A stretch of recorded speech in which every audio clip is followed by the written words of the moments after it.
નમસ્કાર દર્શક મિત્રો, હું છું રૂપલ વણિચિયા. સંપૂર્ણ ન્યૂઝમાં આપનું સ્વાગત છે. બનાસકાંઠા જિલ્લાના પાલનપુર અમદાવાદ નેશનલ હાઈવે પર રાજસ્થાન પોલીસ તરીકેની ખોટી ઓળખ આપી કરવામાં આવેલી લૂંટનો ભેદ બનાસકાંઠા એલસીબી પોલીસે એક આરોપીની ધરપકડ કરી છે. પોલીસ લૂંટમાં ઉપયોગમાં લેવાયેલી ઇનોવા કાર તેમજ લૂંટાયેલો આઈફોન 70 પ્રો મેક્સ સહિત કુલ રૂપિયા 11.33 લાખનો મુદ્દામાલ જપ્ત કર્યો છે. માહિતી અનુસાર ગત 11 જૂન 2026ના રોજ છાપી પોલીસ સ્ટેશન હદમાં ભરકાવાડા ગામ નજીક ભારત પેટ્રોલિયમ પંપ સામે અજાણ્યા શખ્સોએ ફરિયાદીની કાર રોકાવી પોતાને રાજસ્થાન પોલીસ તરીકે ઓળખાવ્યા હતા. ત્યારબાદ ફરિયાદી સાથે મારઝૂડ કરી કારમાંથી રૂપિયા 10,000 રોકડા અને અંદાજે રૂપિયા 1.30 લાખની કિંમતનો આઈફોન 17 પ્રો મેક્સ મળી કુલ રૂપિયા 1.80 લાખની લૂંટ ચલાવી હતી. આ બનાવ અંગે છાપી પોલીસ સ્ટેશનમાં ભારતીય ન્યાય સંહિતાની કલમ 310(2) અને 204 હેઠળ ગુનો નોંધાયો હતો.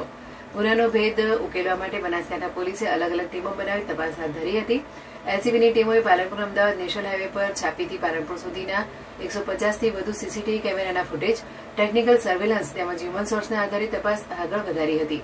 તપાસ દરમિયાન રાજસ્થાનના બાડમેર જિલ્લાના કેટલાક શખ્સોની સંડોવણી સામે આવતા પીએસઆઈ આરવી જાડેજાની ટીમે શેરપુરા ગામના પાટિયા પાસેથી દિવારામ નાથુરામ સાગરારામ મેઘવાલ રહેઠાણ આગળ જિલ્લો બાડમેર રાજસ્થાનની ધરપકડ કરી હતી. તેની પાસેથી લૂંટના ઉપયોગમાં લેવાયેલી ઇનોવા કાર અને લૂંટાયેલી આઈફોન 17 પ્રો મેક્સ સહિત રૂપિયા 11.33 લાખનો મુદ્દામાલ કબજે કરવામાં આવ્યો હતો. પોલીસની પૂછપરછ દરમિયાન જાણવા મળ્યું હતું કે આ સમગ્ર ગુનાનો મુખ્ય સૂત્રધાર ધનસિંહ રાજપૂત રહેઠાણ ગંગાસા તાલુકો ચોહટન રાજસ્થાન છે.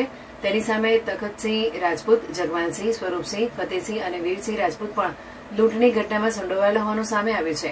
હાલ પકડાયેલા આરોપી સામે કાયદેસરની કાર્યવાહી હાથ ધરવામાં આવી રહી છે અને ફરાર અન્ય આરોપીને ઝડપી પાડવા માટે પોલીસ